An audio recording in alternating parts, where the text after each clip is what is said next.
ছাত্র দল তারা এতটাই দেউলিয়া হয়ে গিয়েছে বুদ্ধিভিত্তিক জায়গায়, তারা আমার চরিত্র হরণ করার জন্য একটা নারী হেরাজের পক্ষ নিচ্ছে। কি আশ্চর্য কথাবার্তা!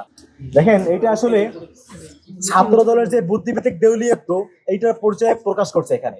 যে ভিডিও ভাইরাল হয়েছে, সেই ভিডিও ছেলেটা আমি স্বীকার করছি। আর তাকে আমি কেন মেরেছি? চাঁদাবাজি করার জন্য? জীবনেও না। সে একজন নারী হেরেজার। ঘটনা গত 12ই জানুয়ারি 2026 আমাদের জগন্নাথ বিশ্ববিদ্যালয়ের কেন্দ্রীয় ছাত্র সংসদ যোগসুর যিনি আন্তর্জাতিক সম্পাদক নৌসিন আপু, তিনি সায়েন্স ল্যাবে রিক্সা নিয়ে যাচ্ছিলেন। তো ওই সময় ওই বদমাইশ লোকটা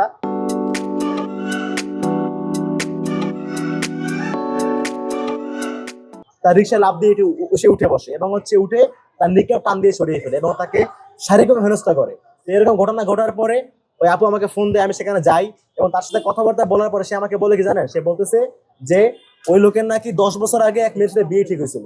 তো ওই নৌসিন আপুকে নাকি তার মতো দেখতে লাগতেছে, এই জন্য হ্যারাস করছে। তো আপনাদের কাছে উত্তর শুনে মনে হচ্ছে সে পাগল, বাট সে পাগল না, সে সুস্থ মানুষ, সেখানে ব্যবসা করে।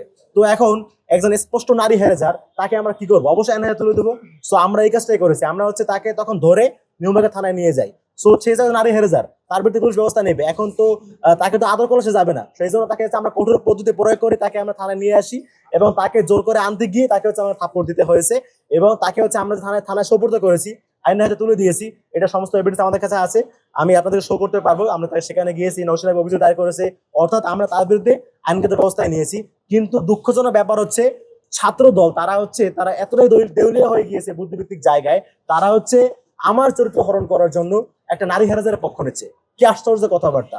ব্যাপারটা আপনি যখন অন্যায় প্রতিবাদ করবেন, তখন তারা আপনার চরিত্র হরণ করার মাধ্যমে সেই অন্যায়কারীরা আপনাকে থামিয়ে দেওয়ার চেষ্টা করবে। কেন?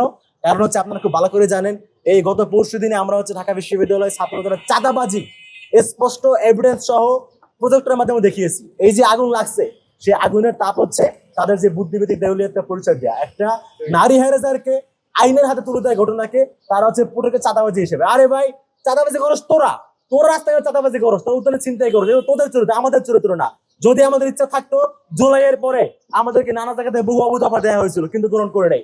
যদি করতাম, আজকে অন্যান্য জুলাই ব্যবসায়ীর মতো আমাদের আঙুলো ফুলে কলা গাছ হইতো, হয় নাই। এগুলো আমাদের কাজ না। একটা পরামর্শ দেবো ছাত্রদলকে, ছাত্রদলের সবচেয়ে শক্তিশালী ইউনিট মনে করো ঢাকা বিশ্ব ছাত্রদলকে। এখন ঢাবি ছাত্রদের কাছ থেকে এত সস্তা স্ক্রিপ্ট আমরা আশা করি না। আমরা আশা করি ঢাবি ছাত্রদল তারা আরো উন্নত স্ক্রিপ্ট নিয়ে আসবে, সেগুলো নিয়ে তারা প্রোপাগান্ডা চালাবে, চালাবে। তো ঢাবি ছাত্রদল তারা যেহেতু উন্নত ছাত্রদল, তারা একটু উন্নত স্ক্রিপ্ট নিয়ে আসো। ধন্যবাদ।